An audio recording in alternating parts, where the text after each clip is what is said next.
Hi everyone, it's April. So I did say, actually I don't know if I said this. I plan to do some practice for audiobook reading. And that means that I'll read some stories every once in a while. So I have this book of urban legends. It's called Ask the Bones.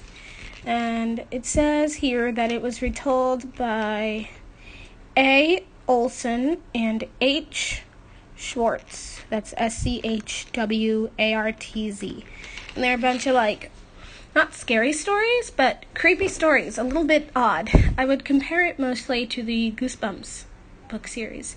If you guys have read Goosebumps, you get the idea. They're from all over the world, and they're very short, and they're stories you don't have to read in order. They don't really have anything to do with each other, so I thought I should just read these every once in a while and see how that works out. So the one I picked today is called The Four-Footed Horror, and it's a tale from the United States. Alright, let's begin. Morning, noon, and night, the man kicked at the little black dog. For some reason, the dog was always dripping wet, even on sunny days, and the man could not stand the smell of its damp fur. He tried to chase the dog out of his cabin. He threw his boots at it and even shot it, but nothing frightened the little black dog. Finally, he went after it with his broom, but his broom swashed right through it. That's when the man noticed something that chilled him to the bone. The dog cast no shadow. The man shivered because he knew that the dog was a ghost. The dog followed him everywhere he went, sometimes making its presence known with a cold draft on the man's clothes or ankles. Sometimes it appeared as the tip of a black ear twitching nearby, or as a pair of disembodied eyes. And every time that dog came near, the man screamed. Neighbors heard him for miles around. They watched him running down the road, dodging and hopping as if something were nipping at his heels, but no one saw a thing. They began to whisper about him and hurry to the other side of the road when he dashed past. One evening, the man tried to lure the dog outside his cabin by leaving a bowl of food on the porch and a bowl of water, too. But that very night, the dog slipped into the man's bed and burrowed under his blankets to warm itself. The man woke up freezing, and when he saw that the ice-cold dog with its head on his pillow, he leapt straight into the air with a blood-curdling yell. He hit the floor running, pulled on his trousers, and raced down to the barn. He grabbed his saddlebag, packed one with hay and grain, and the other with apples and biscuits. Then he jumped on his mule and galloped right out of Kentucky. The more miles he put between him and the dog, the better. When he finally reached Missouri, he stopped to spend the night in a deserted cabin. He was sore from the long ride, hungry, and desperately tired. But when he opened the door, what did he see?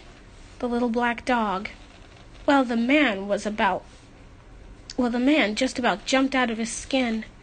He threw himself onto his mule and rode all the way back to Kentucky. By now he was about to collapse, and so was the mule, and when he looked into his cabin, he fainted. There was the little black dog. When he came to, he saw that the dog was carrying a bone in its mouth, and it certainly wasn't a hog bone. It was a human bone from a human leg, a dripping, wet human bone, and that dog was trying to drop it right on the man's foot.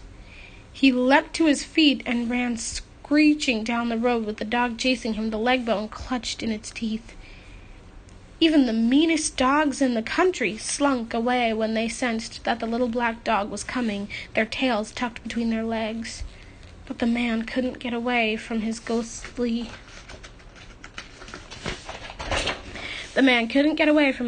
companion. All the time he was pounding on his neighbor's door. the dog was trying to drop the bone on him. "Help!" he cried. The neighbors peered out of the window and watched the man hop around the porch, kicking at nothing.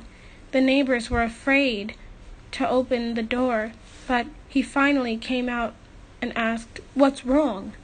"I haven't had a moment's peace," the man cried, "since I killed a bothersome peddler, and his dog, too, and threw them both into my pond. See that little black dog?" he sobbed. "It's come back to haunt me." The neighbor couldn't see it, but he went to get the sheriff, and they pulled the bones out of the pond. Then they buried the bones of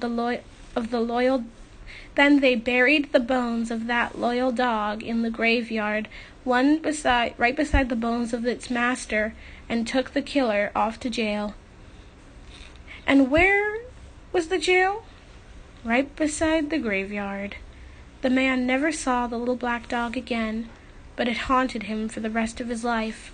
Whenever he fell asleep at night, he was awakened by the overpowering smell of wet dog. That was it. I hope you enjoyed.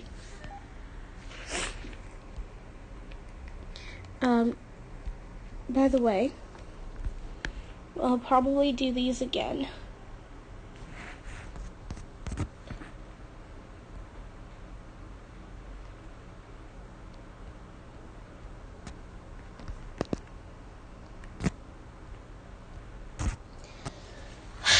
Yeah, sorry.